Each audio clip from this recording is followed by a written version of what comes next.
اعوذ باللہ من الشیطان الرجیم بسم اللہ الرحمن الرحیم تبت یدا ابی لہب وتب ما اغنى عنہ مالہ وما کسب سیصلی نارا ذات لہب وامرأتہ حمالة الحطب فی جیدها حبل من مسد۔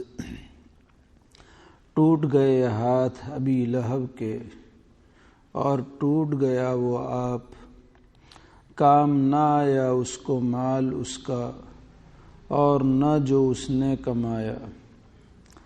اب پڑے گا ڈیگ مارتی آگ میں، اور اس کی جورو جو سر پر لیے پھرتی ہے ایندھن، اس کی گردن میں رسی ہے مونجھ کی۔ گزشتہ بات آئی تھی ما اغنى عنہ مالہ وما کسب۔ اس آیت کریمہ میں بتایا تھا کہ اس کو اس کا مال کام نہیں آیا۔ حضرت عائشہ رضی اللہ تعالی عنہ کی روایت کہ نبی اکرم صلی اللہ علیہ وسلم اسے ڈراتے تھے کہ ایمان نہیں لائے گا تو اس صورت میں جہنم کی آگ میں جلنا پڑے گا۔ تو اس نے اس موقع پر نبی اکرم صلی اللہ علیہ وسلم سے کہا تھا کہ چونکہ میرے پاس بہت مال ہے، اور میں نے بتایا تھا کہ عبد المطلب کے بیٹوں میں سب سے زیادہ مالدار ابو لہب تھا، اور مکہ کے مشہور مالداروں میں سے ایک سمجھا جاتا تھا۔ اس وجہ سے اس نے کہا کہ میں اپنے مال کے ذریعے، اور چونکہ اس کی اولاد بھی تھی اس لیے کہا کہ اپنے بیٹوں کے ذریعے جہنم کے عذاب سے بچ جاؤں گا، اس کو فدیہ میں دے کر، اس کو بدلے میں دے کر کے، کہ مال بدلے میں دے کر جہنم کے عذاب سے بچ جاؤں گا، اپنی اولاد فدیے میں اور بدلے میں دے کر عذاب سے بچ جاؤں گا۔ تو اللہ تبارک تعالیٰ نے فرمایا ما اغنى عنہ مالہ وما کسب، اس کے مال نے اس کو کچھ بھی فائدہ نہیں دیا، وما کسب، اور جو کچھ اس نے کمایا۔ دنیا میں بھی اس کے مال نے کوئی فائدہ نہیں دیا، جیسے گزشتہ اخیر بات آئی تھی ابو لہب کی وفات کے متعلق کہ بے کسی کے عالم میں مرا کہ کوئی اس کا پرسان حال نہیں تھا، ورنہ جس کے پاس مال ہو، جہاں مٹھاس ہوتی ہے وہاں مکھیاں بھناتی ہے۔ اسی طرح آج ہم لوگوں کا ماحول ہے کہ جہاں کہیں کسی کے پاس 2 پیسے دیکھے تو لوگ اس کے ارد گرد ہوا ہی کرتے ہیں، لیکن اس کے پاس مال ہونے کے باوجود بے کسی کے عالم میں مرا، حتیٰ کہ اسے یوں ہی لکڑیوں کے سہارے مزدوروں کے ذریعے گڑھا کھود کر کے دفن کر دیا گیا۔ تو دنیا میں بھی مال اس کے کام نہیں آیا، اور آخرت میں بھی کام نہیں آئے گا۔ وما کسب، مال کا کام نہ آنا بالکل واضح ہے، جیسے ابھی آگے عرض کر رہا ہوں۔ وما کسب، جو کچھ اس نے کمایا، اس سے کیا مراد ہے؟ مفسرین کے اس بارے میں مختلف اقوال ہیں۔ بعض حضرات نے کہا کہ اس کی کمائی سے مراد جو کچھ اس نے اپنا ایک مقام لوگوں کے درمیان میں بنایا تھا، عزت، شہرت، چرچا، اور آدمی کی محنت کو اس میں دخل ہوتا ہے۔ آدمی اپنی عزت کے لیے لوگوں میں مشہور ہونے کے لیے محنت کرتا ہے اور محنت کے نتیجے میں عزت ملتی ہے، تو اس کی ایک عزت تھی، شہرت تھی، پچھلی مجلسوں میں آیا، لیکن اس کی یہ عزت اور اس کی شہرت بھی اس کو کچھ کام نہ آئی، دنیا میں بھی کام نہ آئی، کسی نے اس کا ساتھ نہیں دیا، چند دن تک رہی اس کی سیادت اور سرداری، لیکن وہ برائے نام رہی، آخر مٹی پلید ہو گئی۔ تو جو کچھ اس نے کمایا اس نے بھی اس کو فائدہ نہیں دیا۔ بعض حضرات نے کہا کہ اس کے مال سے مراد اس کا وہ مال جو اس کو وراثت میں ملا، میراث میں ملا، وہ بھی اس کو یعنی باپ دادا سے ملا، وہ بھی اس کے کام نہیں آیا، اور جو مال اس نے اپنی محنت سے کمایا اور پھر اس کو بڑھایا وہ بھی اس کے کام نہیں آیا۔ یعنی مال چاہے باپ دادا سے ملا ہو یا باپ دادا سے نہ ملا ہو اور محنت کر کے کمایا ہو، یہ مال ابو لہب کو کچھ بھی کام نہیں آیا، نہ دنیا میں نہ آخرت میں۔ اور بعض حضرات نے کہا وما کسب، جو کچھ اس نے کمایا اس سے اولاد مراد ہے، کہ اس کا مال بھی اس کو کام نہیں آیا، اور جو کچھ اس نے کمایا یعنی اولاد بھی اس کے کام نہ آئی۔ اور ما کسب، جو کمایا، اس کو اولاد، حضرت عائشہ رضی اللہ تعالی عنہا کی روایت ہے، فرمایا نبی اکرم صلی اللہ علیہ وسلم نے ارشاد فرمایا ان اطیب ما اکل الرجل من کسبہ، سب سے پاکیزہ کمائی وہ ہے کہ جو آدمی خود محنت کر کے کھائے۔ آدمی محنت کرتا ہے اور اس کے بعد محنت کے نتیجے میں جائز طریقے سے کماتا ہے، وہ پاکیزہ کمائی۔ پھر حضرت عائشہ رضی اللہ تعالی عنہ نے آپ صلی اللہ علیہ وسلم کا ارشاد نقل فرمایا وَأَنَّ وَلَدَهُ مِن كَسْبِهِ، اس کی اولاد بھی اس کی کمائی ہے۔ تو گویا کہ اولاد کو کمائی آپ صلی اللہ علیہ وسلم نے بتایا، تو اس اعتبار سے ما کسب، جو اس نے کمایا، اس سے مراد اولاد۔ اور چونکہ اس نے کہا بھی تھا کہ میں اپنے مال کو دے کر کے اور اپنی اولاد کو دے کر کے اپنے آپ کو عذاب سے بچا لوں گا، تو مال بھی کام نہیں آیا کہ عذاب سے بچا سکا، اور اولاد بھی کام نہ آئی کہ جو عذاب سے بچا سکی۔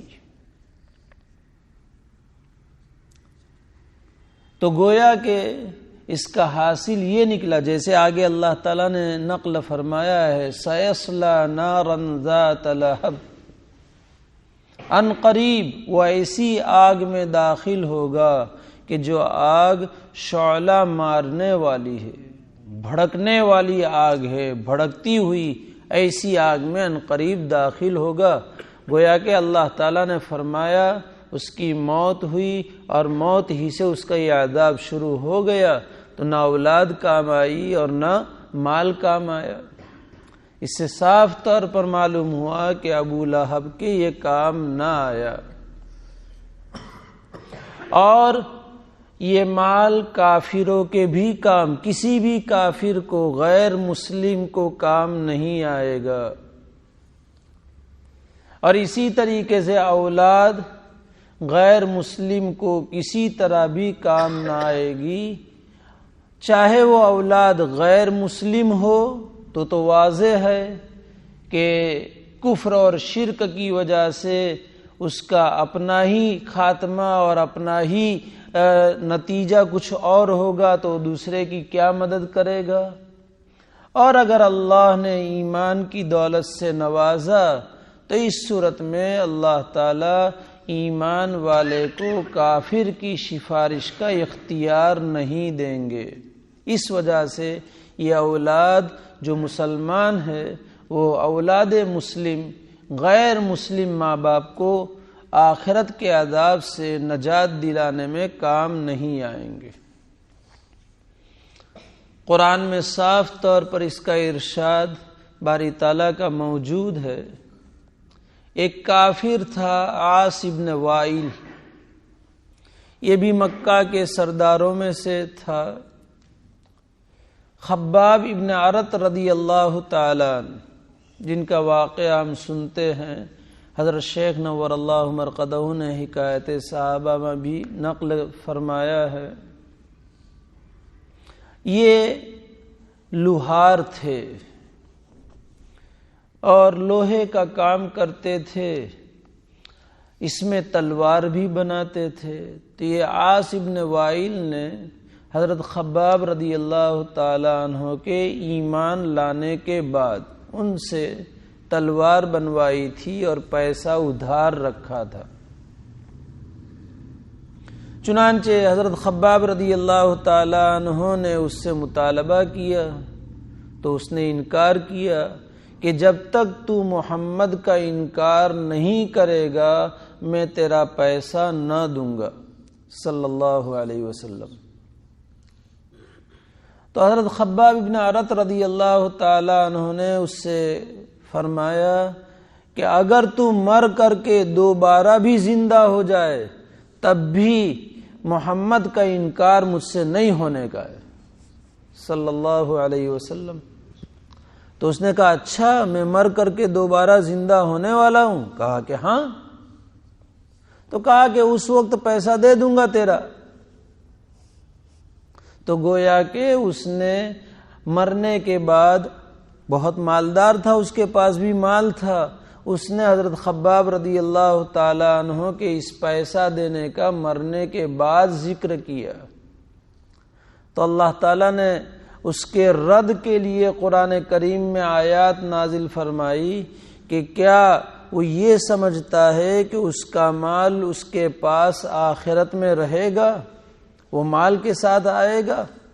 اللہ تعالیٰ نے ارشاد فرمایا افرأیت الذی کفر بآیاتنا وقال لأوتین مالا وولدا اطلع الغیب ام اتخذ عند الرحمن عہدا کلا سنکتب ما یقول ونمد له من العذاب مدا ونرثه ما يقول ويأتينا فردا۔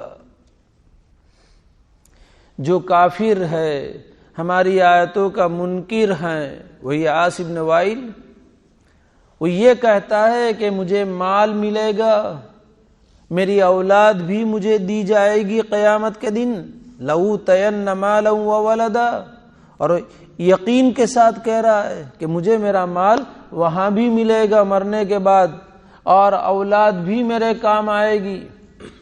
تو اللہ تعالیٰ فرماتے ہیں کیا اسے غیب کا علم ہو چکا ہے؟ کیونکہ غیب محشر کے حالات غیب کے قبیل سے ہیں، کسی کو کچھ پتہ نہیں ہے کہ میدان محشر میں کس کے ساتھ کیا ہونا ہے، کسی کو کچھ پتہ نہیں ہے، وہ تو وہیں حاضری کے بعد ہی پتہ چلے گا۔ تو اللہ تعالیٰ اس نے کہا تھا کہ وہاں مجھے مال ملے گا، اولاد ملے گی، تو اللہ نے فرمایا اطلع الغیب، کیا وہ غیب پر مطلع ہو گیا، وہ غیب جانتا ہے؟ یا یہ کہ اس نے باری تعالیٰ سے رحمان سے کوئی معاہدہ کر لیا ہے کہ آپس میں بات چیت ہو گئی ہو اور اللہ تعالیٰ نے اس کو وہاں مال دینے کا وعدہ کر لیا ہو؟ ام اتخذ عند الرحمن عہدا، کیا اس نے رحمان سے اللہ تعالیٰ سے کوئی عہد کر لیا ہے؟ اللہ تعالیٰ فرماتے ایسا ہرگز نہیں ہوگا، بلکہ یہ جو بکواس کر رہا ہے وہ ہمارے فرشتے لکھ دے رہے ہیں تاکہ کل اس کے سامنے اس کی یہ باتیں بھی پیش کی جائے اور وہ ہمارے پاس تنے تنہا آئے گا، کوئی بھی چیز اس کے ساتھ نہیں ہوگی۔ اس طریقے سے تو کافر کے ساتھ مال بھی نہیں ہوگا، اولاد بھی نہیں ہوگی، کچھ بھی نہیں ہوگا، بلکہ ایمان والے کے ساتھ بھی وہاں پر مال وغیرہ کچھ بھی نہیں ہوگا، بلکہ وہ دن ایسا ہوگا اول وہلہ میں کہ وہاں کوئی تعلقات کام نہیں آئیں گے۔ دنیا میں جو چیزیں ایک انسان کے لیے مدد کے طور پر ہو سکتی ہیں، اس میں سے کوئی بھی چیز اول وہلہ میں جب تک کہ حساب کتاب شروع نہیں ہوں گے اور اللہ تعالیٰ کی طرف سے اجازت نہیں ہوگی، کچھ بھی کام آنے والی نہیں۔ صاف طور پر اللہ تعالیٰ قرآن میں ارشاد فرماتے ہیں وَاتَّقُوا يَوْمًا لَا تَجْزِي نَفْسٌ عَن نَفْسٍ شَيْئًا، اس دن سے ڈرو جس دن کوئی بھی نفس کسی نفس کو ذرہ برابر فائدہ نہیں پہنچا سکے گا، ذرہ برابر کام نہیں دے سکے گا۔ لا تجزی نفس عن نفس شیئا، کوئی سفارش کرے اس کی سفارش بھی قبول نہیں ہوگی، کوئی مال دے کر کے اپنی جان چھڑانا چاہے وہ بھی نہیں ہوگا، کوئی اپنی طاقت کے یا اپنی جماعت کے بل بوتے کے اوپر کہ میرے اندر طاقت ہے، میری جماعت میں طاقت ہے، میرے اعوان اور انصار اور مددگار ہیں، وہ مجھے بچا کر کے وہاں سے نکال لیں گے۔ لا يقبل منها شفاعت ولا يؤخذ منها عدل ولا هم ينصرون، کوئی سفارش کام نہیں آئے گی، کوئی بدلہ نہیں قبول کیا جائے گا، اور کوئی حمایتی اور مددگار نہ ہوں گے۔ صاف طور پر اللہ نے اعلان فرما دیا، بلکہ اس سے اور صاف طور پر کہ اس دن کے آنے سے پہلے اگر اس دن میں فائدہ چاہتے ہوں تو اس دنیا میں اپنے مالوں کو اللہ کی نسبت پر اللہ کے راستے میں خرچ کر لو تو یہ مال کام آئے گا، ورنہ تو وہاں کوئی سودا، کوئی دوستی، کچھ بھی کام نہیں آئے گا۔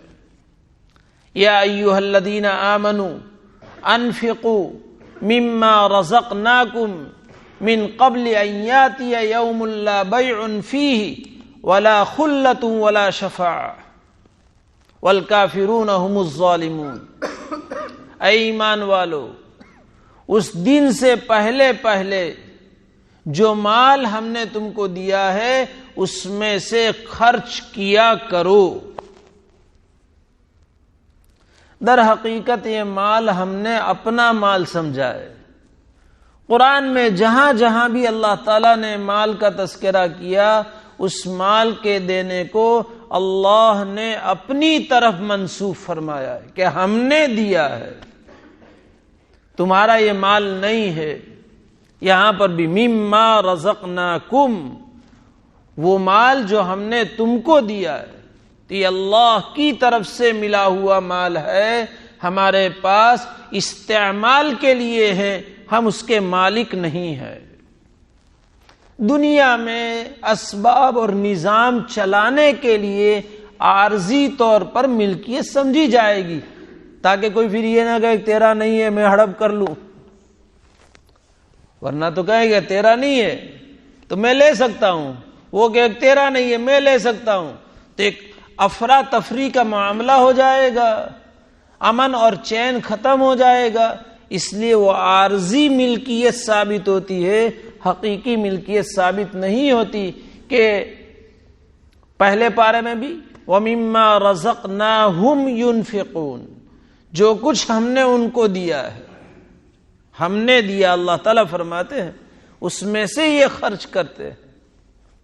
اس لیے مال کو اپنا سمجھ کر کے اس پر اپنے منشا اور اپنی خواہشات کے مطابق باری تعالیٰ کے منشا کے خلاف، نبی اکرم صلی اللہ علیہ وسلم کے ارشادات کے خلاف استعمال کرنا، یہ در حقیقت باری تعالیٰ کے دیے ہوئے رزق میں اللہ کے منشے کے خلاف کرنا ہے، اور یہ ایک طرح کی بغاوت کہی جائے تو بھی ٹھیک ہو سکتا ہے۔ تو اللہ تعالیٰ فرماتے ہیں کہ جو کچھ ہم نے دیا ہے اس میں سے خرچ کرو ایسے دن کے آنے سے پہلے جس میں کوئی خرید و فروخت نہیں ہوگی،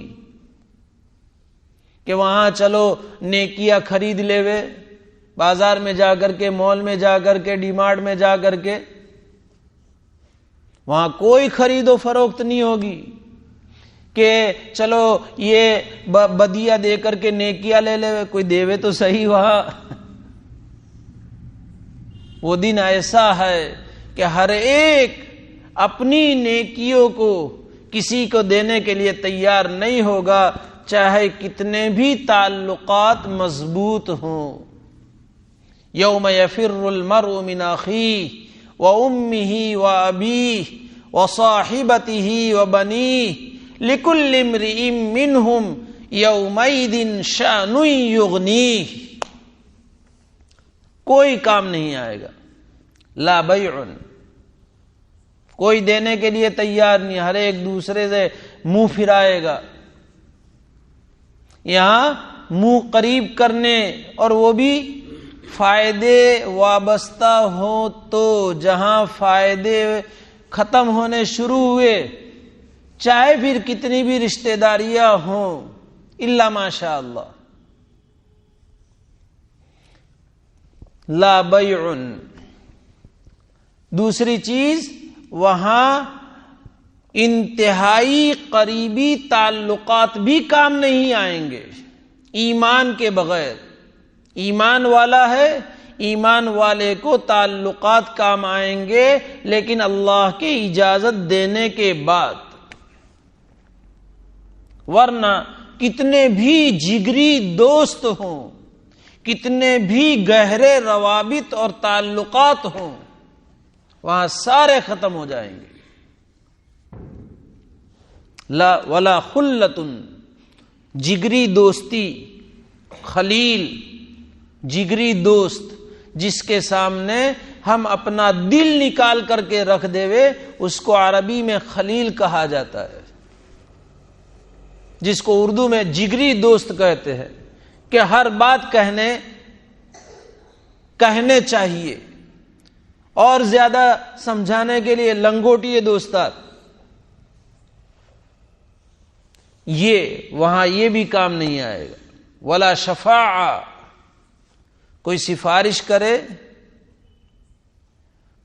یہ بھی کام نہیں آئے گا اول وہلہ میں، بلکہ قرآن کی بیشتر تصریحات کے مطابق اللہ تبارک تعالیٰ نے اولاد کو اور اموال کو باعث امتحان بتایا ہے۔ اموال بھی امتحان کی چیز ہے اور اولاد بھی امتحان کی چیز ہے۔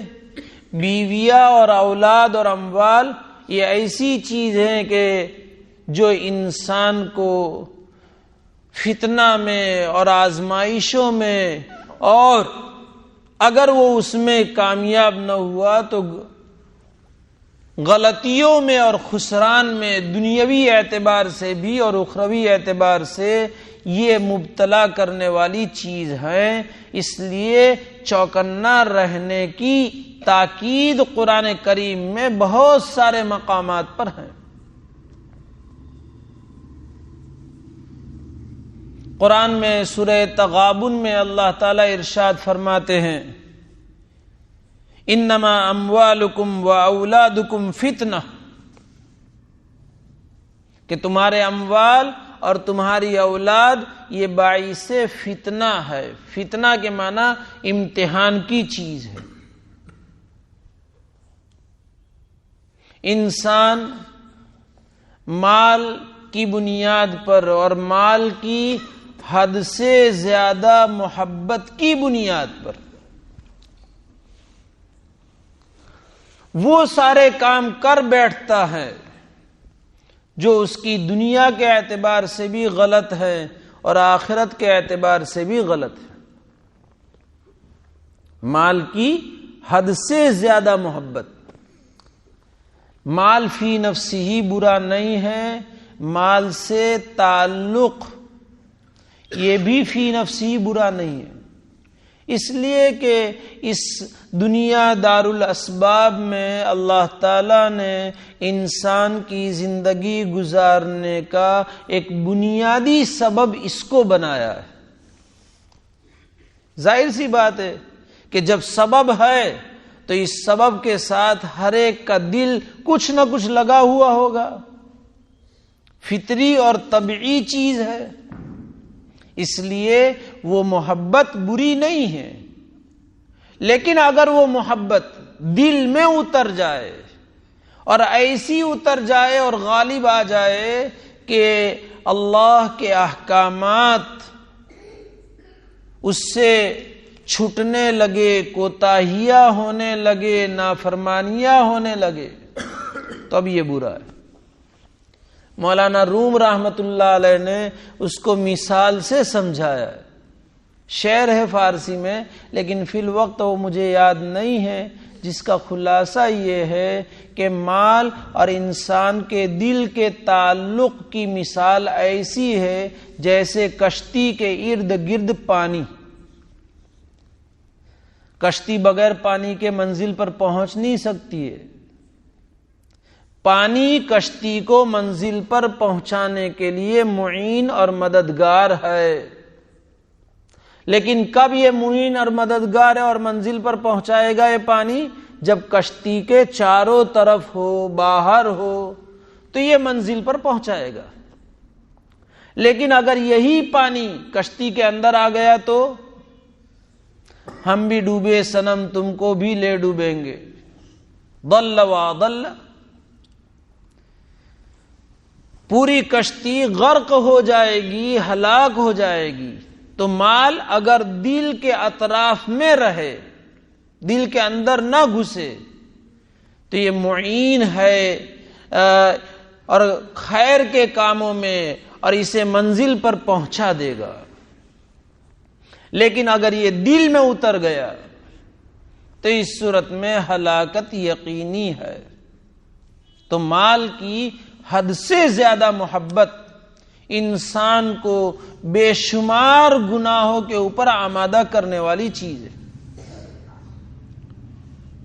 نبی اکرم صلی اللہ علیہ وسلم نے ارشاد فرمایا، حضرت ایاز ابن کعب رضی اللہ تعالی عنہ نبی اکرم صلی اللہ علیہ وسلم سے نقل کرتے ہیں، ان لکل امت فتنہ وفتنۃ امتی المال، ہر امت کے لیے کوئی نہ کوئی چیز ان کے ابتلا، امتحان اور آزمائش میں مبتلا کیے جانے کا ذریعہ بنا ہے۔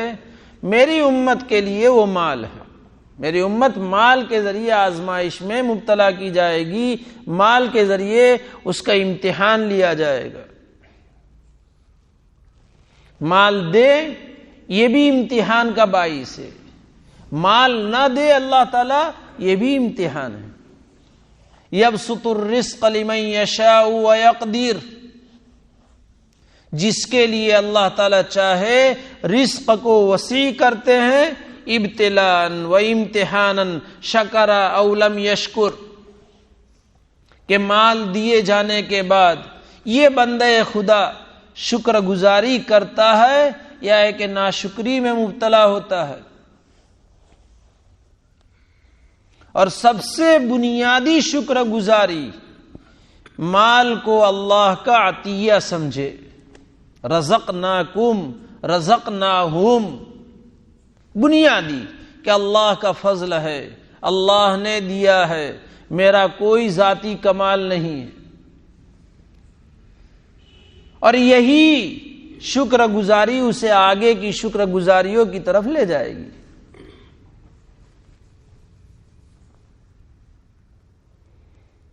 مال کا فتنہ، انسان اس مال کو اپنی ہنرمندی کا ذریعہ سمجھے کہ میری عقل مندی سے، میری دانشوری سے، میرے اسباب اس طرح کیا نہیں، یوں کیا نہیں، یوں کیا نہیں، اس کی وجہ سے یہ مال مجھے ملا ہے، میں نے کیا اور میں نے کمایا، یہ اس کے لیے فتنہ ہے۔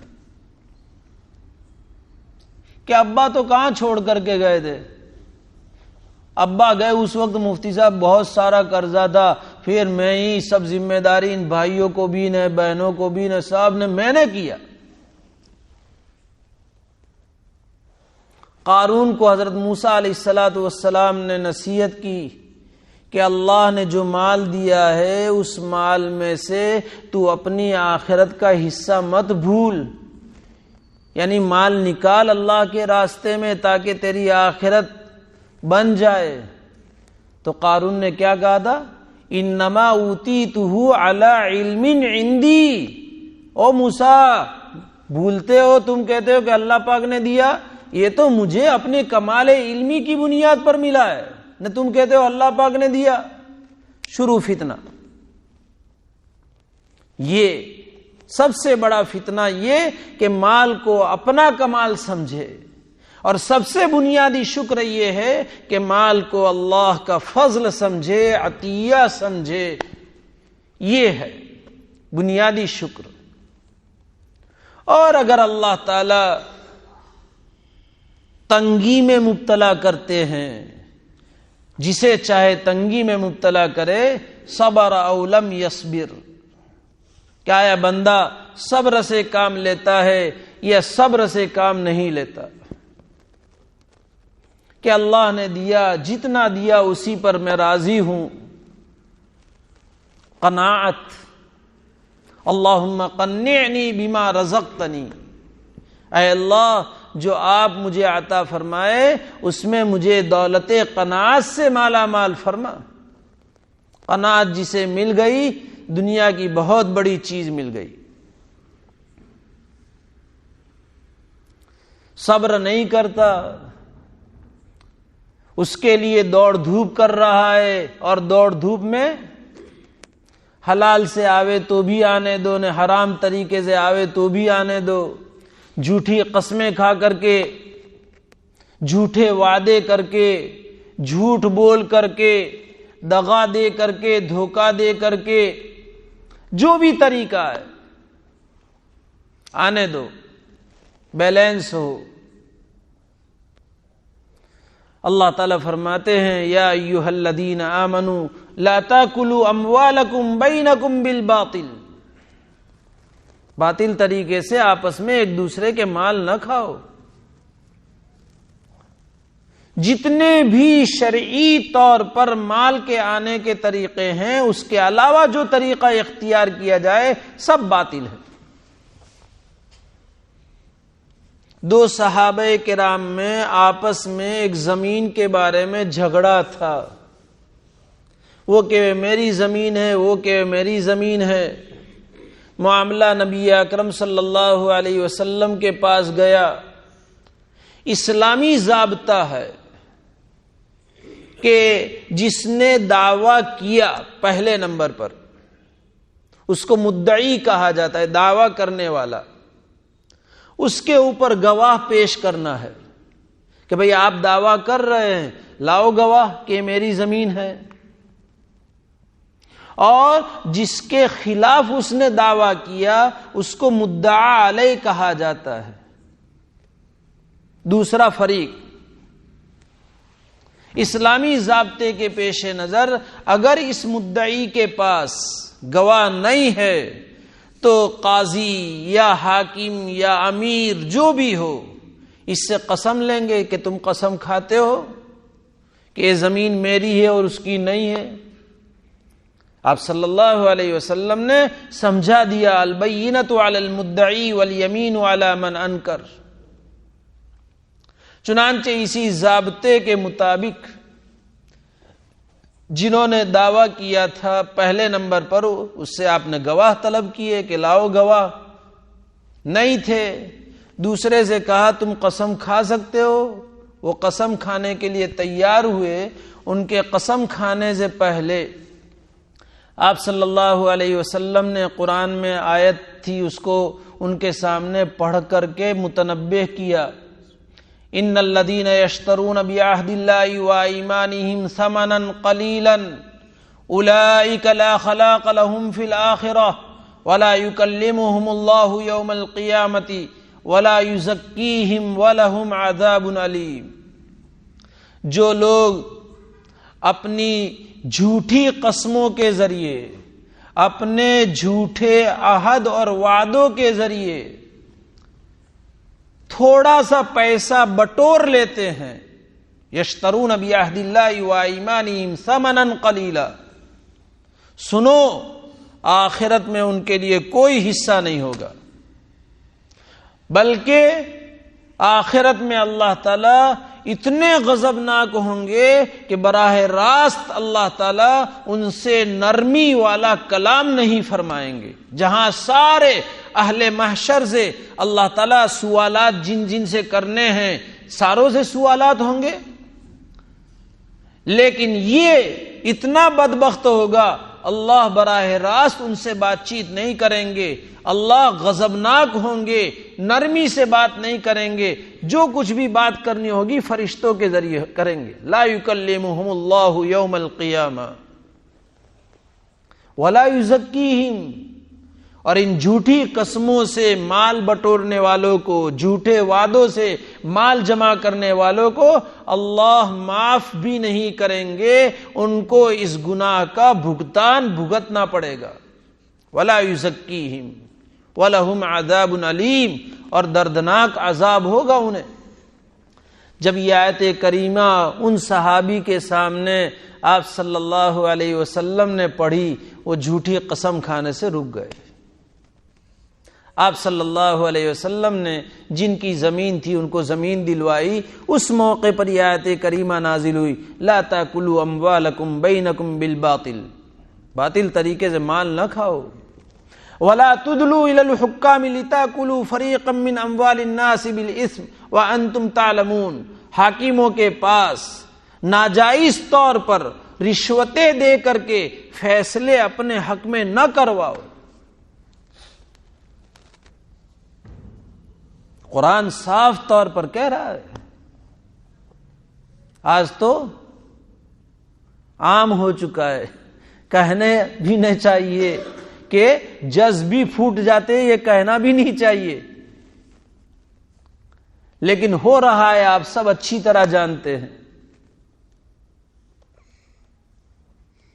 رشوتیں دے کر کے ناحق طور پر، تم کو پتا ہے کہ تم اس فیصلے میں، اس دعوے میں تم غلطی کے اوپر ہو، اور تم رشوت دے کر کے فیصلہ اپنے حق میں کرواتے ہو، اس طرح نہ کرو۔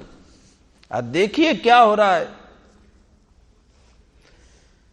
تو یہ مال کی محبت انسان کو یہ سارے طریقوں سے آنے دو۔ ایک کے تین کا تو معاملہ مشہور ہے،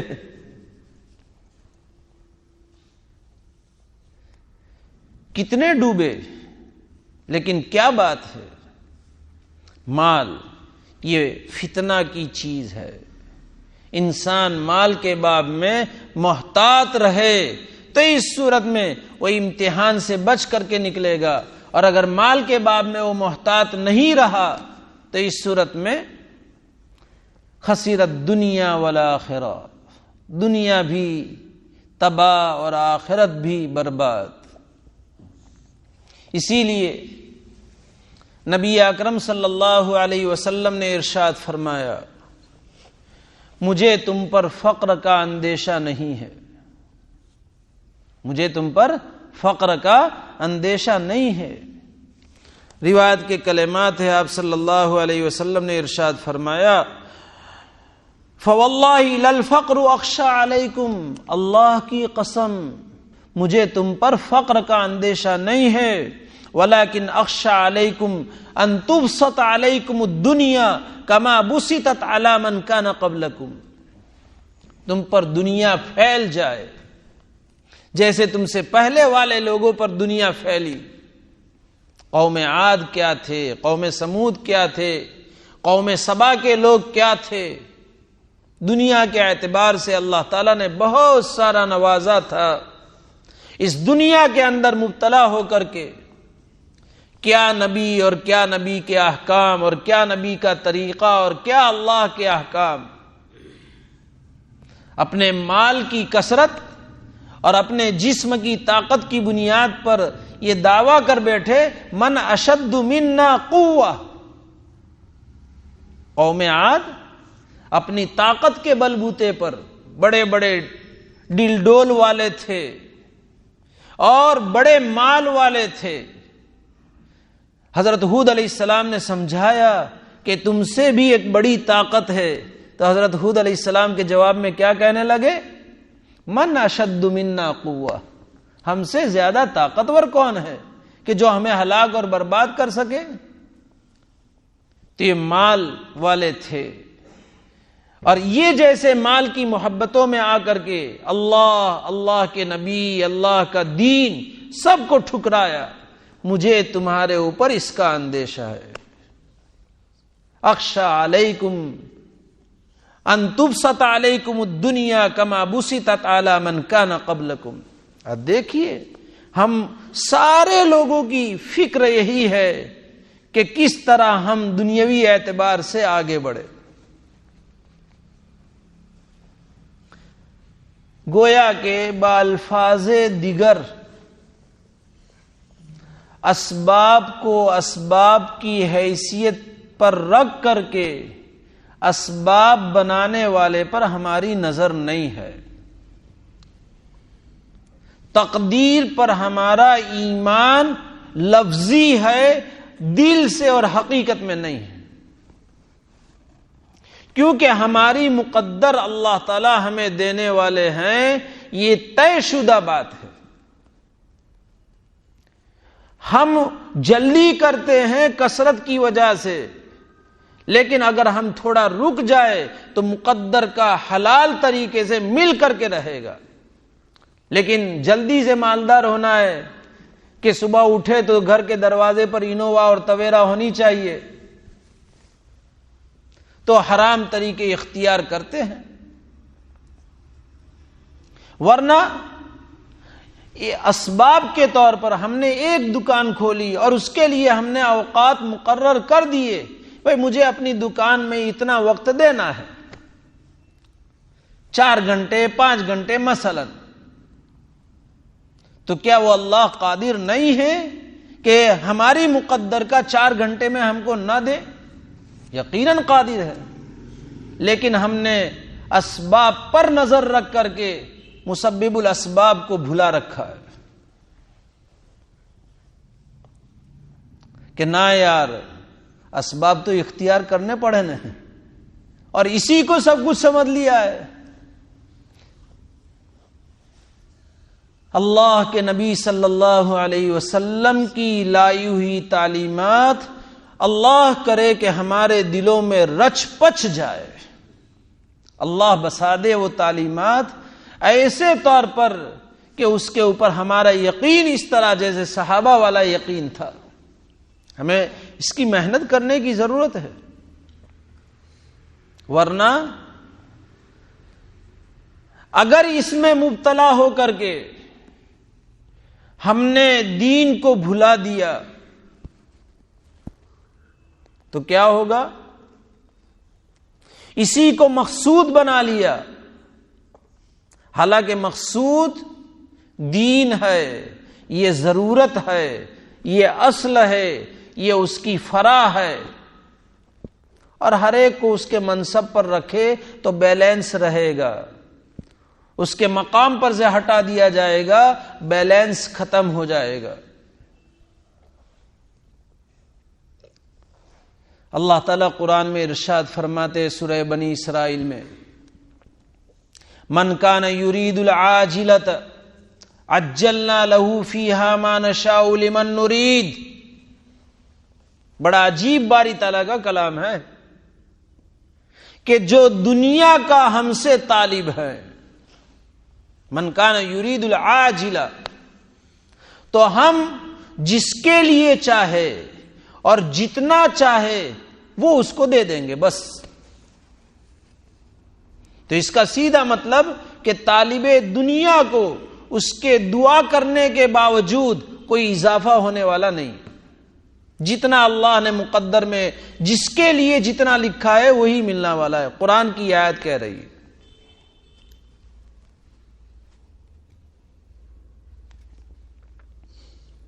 اسی لیے جو لوگ اللہ سے صرف اپنی دنیا کے طالب ہیں، دعاؤں میں بھی بس دنیا ہی مقصود اصلی، اللہ نے ایسے لوگوں کی قرآن میں مذمت بیان فرمائی۔ وَمِنْهُمْ مَنْ يَقُولُ رَبَّنَا آتِنَا فِي الدُّنْيَا وَمَا لَهُ فِي الْآخِرَةِ مِنْ خَلَاقٍ، کہ جو دعاؤں میں بھی صرف دنیا ہی مانگتے ہیں کہ بس دنیا، مال مل جائے، عزت مل جائے، گھر ہو جائے، یہ ہو جائے، صحت مل جائے، اور مقصود دنیا ہی دنیا ہے۔ اللہ نے مذمت بیان فرماتے ہوئے فرمایا کہ آخرت میں ان کا کوئی حصہ نہیں ہوگا۔ اور جو دنیا میں بھلائی مانگے اور آخرت میں بھلائی مانگے، اللہ نے ان کی تعریف بیان فرمائی ہے، اور اللہ نے ان کی اس دعا کے قبولیت کا وعدہ بھی قرآن میں فرما دیا ہے۔ وَمِنْهُمْ مَنْ يَقُولُ رَبَّنَا آتِنَا فِي الدُّنْيَا حَسَنَةً وَفِي الْآخِرَةِ حَسَنَةً وَقِنَا عَذَابَ النَّارِ۔ دیکھیے، یہ باتوں پر سے باتیں نکلی، اس وجہ سے یہ مضمون آیا ہے، اور اس کو بھی آج سمجھا دوں میں۔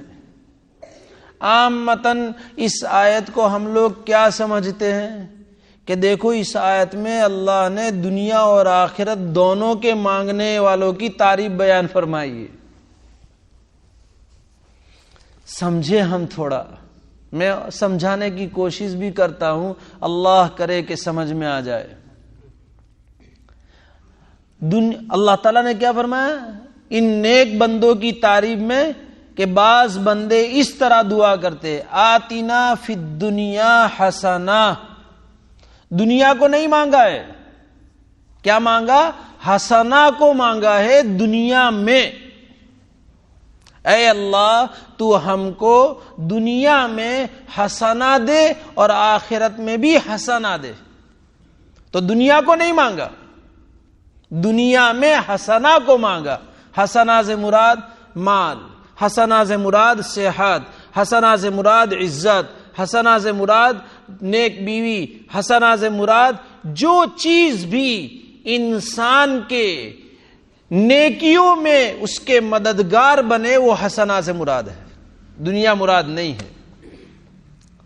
تو ظاہر سی بات ہے کہ نیک بیوی ہے، نیک اولاد ہے، اس کی صحت نیکیوں میں کام آنے والی ہے، اس کی عزت نیکیوں میں کام آنے والی ہے، اس کے پاس جو کچھ بھی ہے اس کو نیکیوں کی طرف آگے بڑھانے والی ہے۔ اب یہ کوئی دنیا ہوئی؟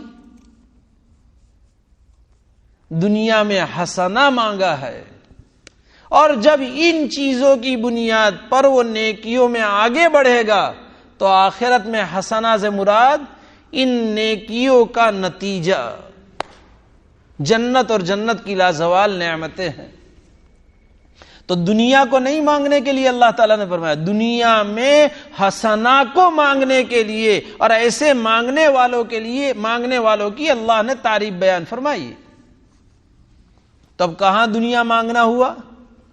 لا نسألک رزقا نحن نرزقک۔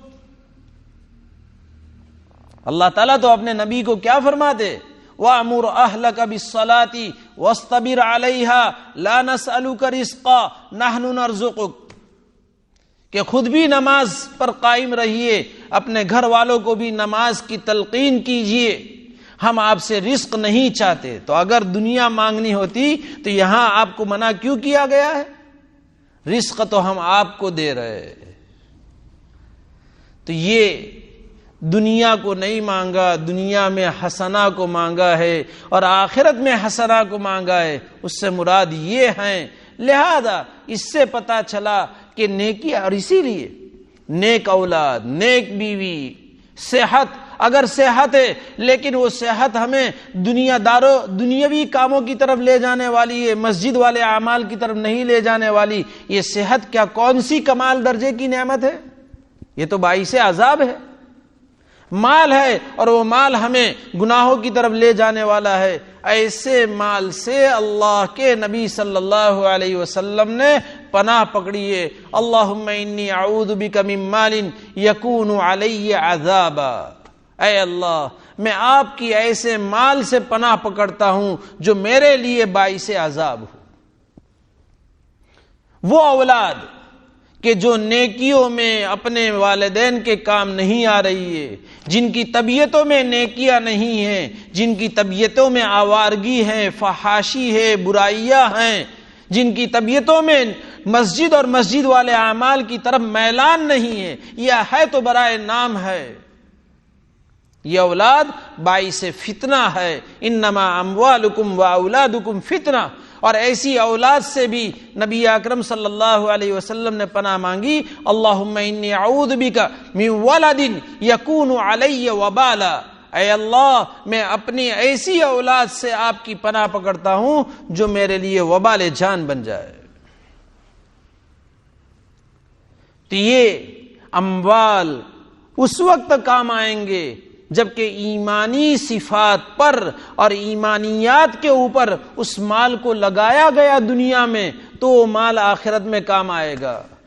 وما کسب، جو کمایا، اور اس سے مراد اولاد ہے، تو وہ اولاد کام آئے گی جن اولاد کو شریعت کے ڈھانچے میں ڈالا گیا ہے اور شریعت کا مجسمہ بن کر کے وہ ابھرا ہوا ہے، تو یہ اولاد آنکھوں کی ٹھنڈک ثابت ہو کر کے آخرت میں کام آنے والی بنے گی، ورنہ یہ اولاد بھی باعث فتنہ ہے۔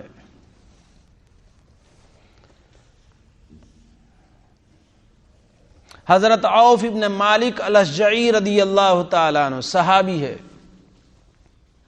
جہاد میں جانے کا قصد کرتے تھے، بیوی بچے ان کے ارد گرد کاکلودی کرنا شروع کر دیتے اور رونا شروع کر دیتے کہ ہم کو کس کے حوالے کر کے جا رہے ہو۔ بعض لوگوں کو جماعت میں جانے سے معنی بنتے ہیں، نیک کام کرنے سے معنی بنتے ہیں کہ پاپا تم، ایک تو پاپا کا لفظ کہاں سے آیا ہے وہ سمجھ نہیں پڑتی، ممی نے پاپا ہمارے اسلامی معاشرے میں کہاں سے آیا ہے وہ سمجھ نہیں پڑتی۔ اسلامی تہذیب امن ابن، ماں باپ، امی ابا، لیکن کیا معلوم ایسی ٹھوس بیٹھی ہوئی ہے کہ کیا کرے، پہلے سے بولتے ہوئے آئے ہیں۔ اللہ سمجھا دے حقیقت کو، الفاظ کا بھی اثر پڑتا ہے۔ ڈیڈی لے، عجیب تماشا ہے، پاپا ڈیڈی، تاتا دیدی، استودع اللہ امانتک، استودع اللہ دینک و امانتک و خواتیم عملک، رخصت کرنے کی یہ دعا ہے، کتنی جامع دعا ہے کہ میں اللہ کے حوالے کرتا ہوں تم کو، تمہارے دین کو، تمہارے ایمان کو اور تمہارے خاتمہ عمل کو۔ نے تاتا دیدی میں کیا ہے؟ تاکتے رہو ڈیڈی، کیا ہے یہ؟ ہم اسلامی تعلیمات سے ہم اپنے آپ کو بھی وابستہ کریں، اپنے گھروں میں اس کا مزاج تو بنائیں۔ السلام علیکم کہہ کر کے جاؤ گھر سے، السلام علیکم کہہ کر کے آؤ، بس یہ تو بیل بجا یعنی برائے کرم السلام علیکم، برائے کرم دروازہ کھولیے، تو بیل نے کام کر دیا ہمارا۔ اب ہم جس طریقے سے بھی گھر میں گھس جاوے، کیونکہ بیل نے بول دیا نا السلام علیکم، اب ہمارے بولنے کی کوئی ضرورت نہیں، تھک کر کے آئے کاروبار سے، ملازمت سے، اب ہم کہاں بولیں گے؟ اللہ سمجھا دے، یہ اولاد تربیت ضروری ہے۔ یا ایھا الذین آمنوا قوا انفسکم واہلیکم نارا وقودها الناس والحجارہ، اس کے تحت میں کئی مرتبہ اپنے شیخ سے یہ روایت سنی کہ تم بھی خود اللہ کے احکام بجا لاؤ اور گناہوں سے بچو، اور اپنی اولاد کو بھی موروا صبیانکم بامتثال الاوامر واجتناب النواہی، کہ اپنی اولاد کو بھی اللہ کے احکام پر عمل کرنے کا حکم دو، گناہوں سے بچنے کی تعلیم دو۔ تو یہ تمہاری زندگیوں میں بھی اور اولاد کی زندگیوں میں آئے گا تو یہ تمہارے لیے اور اولاد کے لیے جہنم سے بچاؤ کا ذریعہ ہوگا. لیکن ہم نے اتنا لاڑ کر لیا ہے ان بچوں سے کہ یہ بچے لاڑ کی وجہ سے اپنے ماں باپ کے سر پر سوار ہیں. بچپن میں بڑے ہونے کے بعد کمانے کے بعد ماں باپ کے حقوق ادا کرے وہ تو احسان، وہ سب ابھی بچپن ہی میں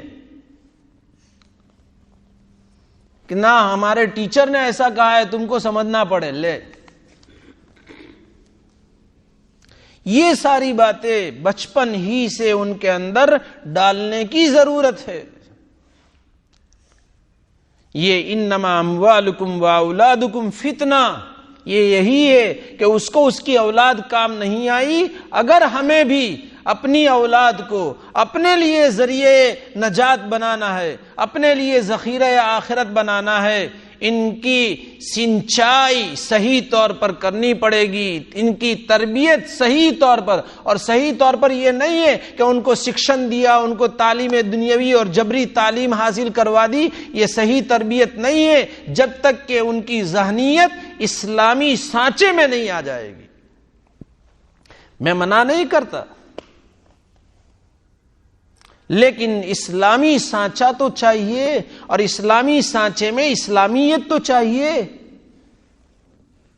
ہم سوچے تو صحیح کہ ہمارے زندگیوں میں اور ہمارے ان بچوں کی زندگیوں میں دین کا کتنا رنگ آیا ہے، دین کا کتنا رنگ آیا ہے. ہم خود اپنے بھی گریبان میں بھی محتاج ہوں، ہم سب کہ میرے دل و دماغ میں، میرے اعضاء میں، میرے پورے جسم میں کتنا اسلامی رنگ ہے، میرے بچوں کے اندر کتنا اسلامی رنگ ہے. صحیح تربیت تو اسلام کی تعلیم ہی میں ہے، دوسری چیزیں بقدر ضرورت ہے. انما اموالکم واولادکم فتنہ.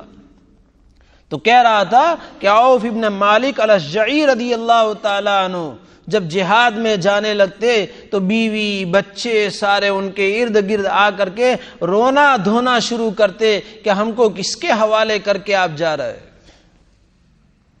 تو ان کے رونے دھونے کی وجہ سے جہاد میں جانا چھوڑ دیتے تھے. اللہ نے آیت کریمہ نازل فرمائی، یا ایھا الذین آمنوا ان من ازواجکم واولادکم عدوا لکم فاحذروہ. کیا قرآن کا انداز ہے، سوچے تو صحیح.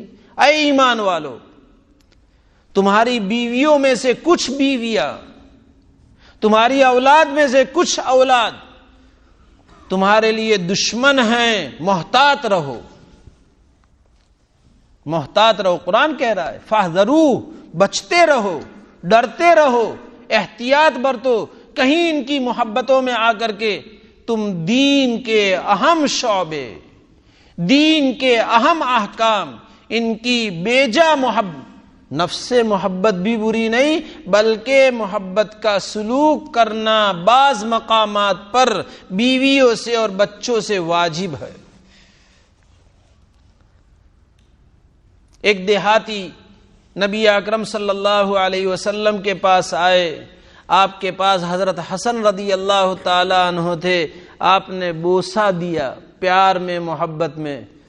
تو اس دیہاتی نے کہا آپ بچوں کو بوسہ دیتے؟ تو آپ نے پوچھا تیرے کتنے بچے؟ کہا 10 بچے. اور کہا کہ ابھی تک ایک کو بھی ایک مرتبہ بھی بوسہ نہیں دیا.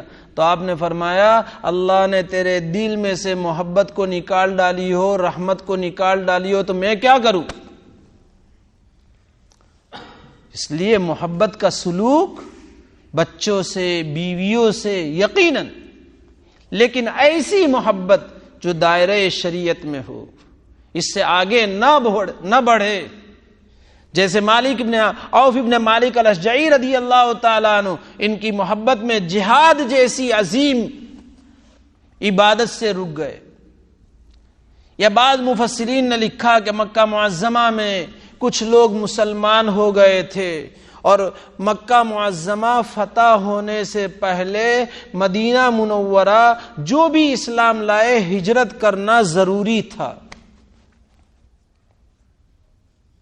جب انہوں نے اسلام کے بعد ہجرت کرنے کا ارادہ کیا تو ان کے بیوی بچوں نے ان کو روکا کہ ہم پھر کس کے حوالے، تم یہاں سے چلے جاؤ گے تو انہوں نے ہجرت کرنا چھوڑ دیا، مکہ معظمہ میں مقیم رہے۔ اللہ تعالیٰ نے آیت کریمہ نازل فرمائی کہ ان من یا ایھا الذین آمنوا ان من ازواجکم واولادکم عدوا لکم فاحذروا۔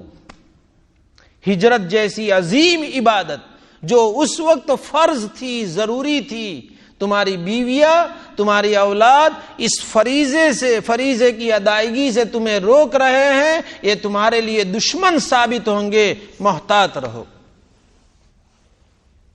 خیر، عرض یہ کرنا تھا جو تبت یدا کی آیت میں کہ ابو لہب کو اس کے مال نے بھی فائدہ نہیں دیا، اس کی اولاد نے، اس کی عزت اور شہرت نے فائدہ نہیں دیا، تو ہم یہ سمجھے کہ ہمارے لیے بھی یہ باتیں ہیں، ہمیں اپنے آپ پر اعمال کر کے میں نے ابتدائی جہاں سورہ تبت شروع ہوئی تھی آپ نے یہی فرمایا، فاطمہ میں تم کو کچھ کام نہیں دوں گا، انقذی نفسک من النار، تم خود اپنے آپ کو جہنم سے بچانے کا سامان کیجیو، میں کام نہیں دوں گا۔ اے صفیہ میری پھوپھی، انقذی نفسک من النار۔ اس لیے اولاد پر بھروسہ، مال پر بھروسہ نہیں، ہمیں خود محنت کرنا چاہیے اور اعمال میں لگے رہنا چاہیے، تو اس صورت میں ایمان اور اعمال کی کرتے رہنے کی وجہ سے اللہ اپنا فضل شامل حال فرمائیں گے اور اللہ کے فضل سے بیڑا پار ہو جائے گا۔ اللہ تعالیٰ یہ حقیقت سمجھا دے، اللہ تعالیٰ قرآن فہمی نصیب فرمائے، اللہ تعالیٰ اس کہنے اخلاص کے ساتھ اس سلسلے کو جاری فرمائے، اللہ تعالیٰ کہنے سننے کو قبول فرمائے، میرے لیے، آپ حضرات کے لیے، اقوام عالم کے لیے اسے ہدایت کا، نجات کا، امن کا ذریعہ بنائے، فتنوں سے حفاظت فرمائے، آمین۔ سبحان اللہ و بحمدہ، سبحانک اللہم و بحمدک، نشہد ان لا الہ الا انت، نستغفرک و نتوب الیک۔